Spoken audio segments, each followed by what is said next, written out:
yung nyugan niya. Pinatambakan to ni ma'am eh. Naparaan kita tuturo ang makaraos. Bakit ka nagparamdam? Siguro di na kayo nilanggap. Kaya di niya alam ang iyong alaga. Kung gano'n kakalit ang namin iwas yung pangmamakap na di halata. Ang hirap ng magpabaya kapag tawag na ng laman ng nagbansa. Makibag lang ito para walang kaya. Mata sa mata, bibig sa bibig. Mga ingay na tayo lang dalawa nakabigay. Hello mga ka-farmlat, ay nandito po tayo ngayon sa bayan po ng Tagkawayan, Quezon, sa Barangay Mapulot. Ayan. So malapit na tayo dito sa bypass road na yung gagawin TR4. TR5 passing through sa TR4. Ano po? So ang frontage po nito, mula po dyan bago dumating ng bahay. Ayan, ito po yung sakop niya, yung nyuga na yan. Tapos itong palayan na to. Tapos hanggang dun sa bago ulit magbahay. So ang frontage dito sa kalsada, estimated po natin mga ka-farmlat, mga 180 to 200 meters po. Ayan. At may sakop na po itong farmhouse doon, makikita nyo po. Ayan, ang good thing po sa property mga ka-farmlat, dito po sa Barangay Mapulot ay marami pong mina ng ginto dito. At isa na po itong property na to sa may mina. And itong property, napapagitan po ng may mga nagmimina po. Ayan, makikita nyo doon. Parang mga hukay-hukay. Doon, yun, nagmimina po ng ginto doon. Tapos, pagpasok natin dito sa loob, doon naman sa kabila, may nagmimina na rin po. So, meaning, may mina po ng ginto.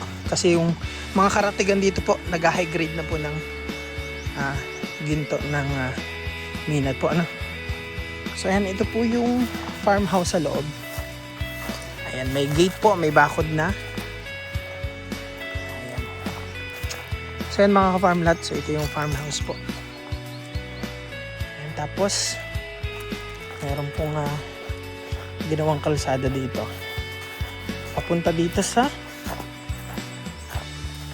uphill na nyugan. Pantayin po ang ibabaw niyan. Paburo lang siya, banayad lang. Ayun mga ka-farmlat, kung makikita nyo po yung kulay blue na yon. Yan, may nagmimina po ng ginto doon. Tapos dito, doon banda may nagmimina. Tapos nandun po yung mga nag-high grade. Mga minahan po ng ginto dito sa Barangay Mapulot. Yan. So ito yung nyugan niya. Pinatambakan to ni ma'am eh. Ayan, so ayan, may mangga dito mga ka-farmlat. So marami po siyang tanim na nyog. Ayan. Tapos may mga rambutan po dito. Baka mabulsot ka. Baka mabulsot ka dyan. Ayan. Ito po ang nyugan niya. Ayan. So mga takaran pa dito banda. Ayan, marami po ang bunga.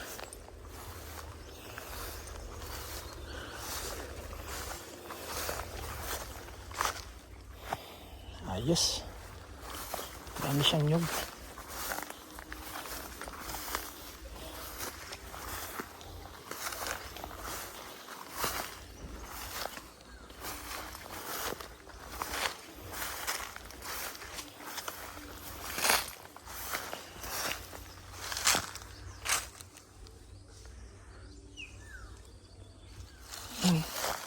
Mga namumunga na o kahit mababa pa yung iba.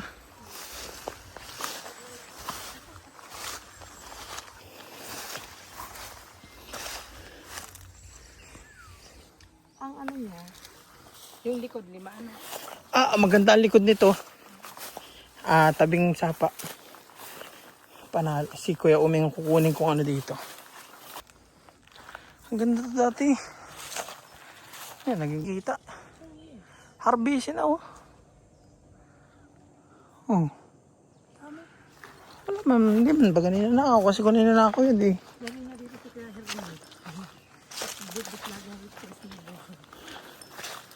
Ayun oh.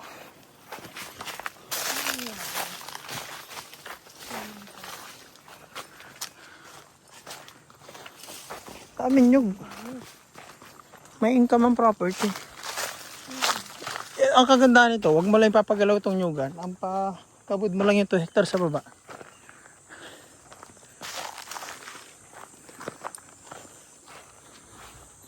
Ayan mga farm lot, bali yung property, ito po siya. Ayan. So hindi binabaha yung property kasi elevated po siya. Ayan.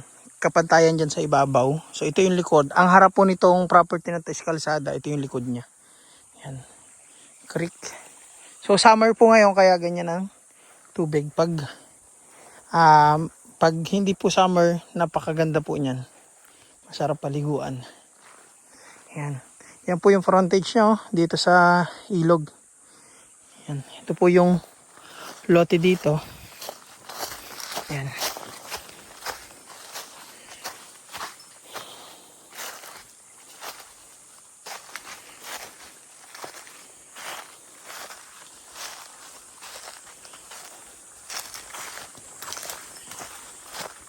Ayan mga farm lot.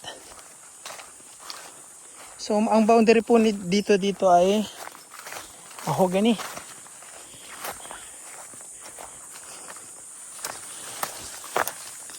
Ayan, yan po yung mga mahogany. Wala na yung mga bayabas, no? Dami dito dating bayabas eh.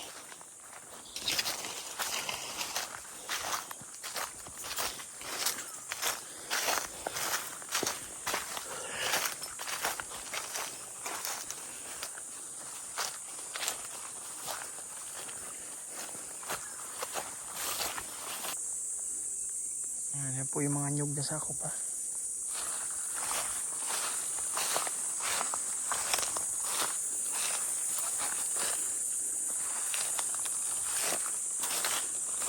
Yan, may mga hinog na bayabas eh. Dilaw na. Ayaw mo nun, nakabigay.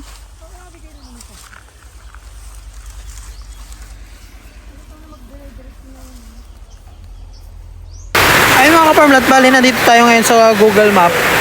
Pagpasensyahan nyo po mga ka-farmlat yung ingay kasi maulan na po dito sa amin ngayon.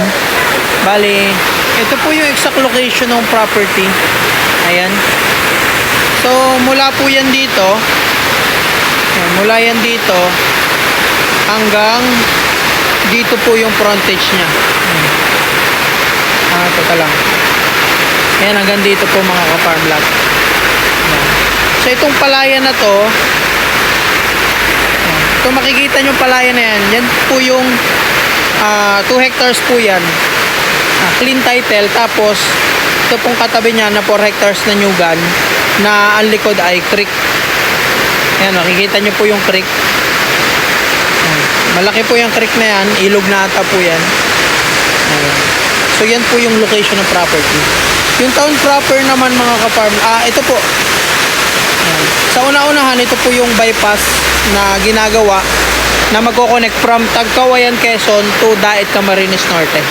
Yan po yung bypass. Tapos, yung town proper naman, nandito po banda.